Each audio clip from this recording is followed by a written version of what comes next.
Sayyidina Umar was from the Quraysh.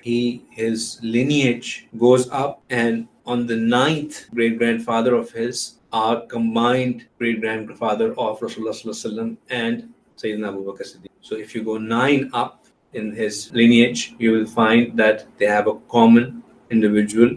Therefore, they were both from Quraysh, and he was now a very far relative of Rasulullah Sallallahu Alaihi Wasallam as well. Sayyidina Umar always had a very striking personality. And that was the reason that even before he embraced Islam, he was considered as the ambassador of Quraysh. Whenever there was a requirement for Quraysh to send somebody to represent them in discussions and some negotiations or in any bargain, they would prefer to send Sayyidina Umar radiallahu ta'ala anhu because he had good physique, he was tall, he had a good personality, he was also a very learned person. So he also had this control over how he spoke and what the zuban ka kamal tha unke paas. So he had that, and that's why they say that the names have an effect. So the hadith of Rasulullah, you should be careful about what you name people. Names have effect. So we make dua that the other aspects of Umar radiallahu ta'ala also come in as well, but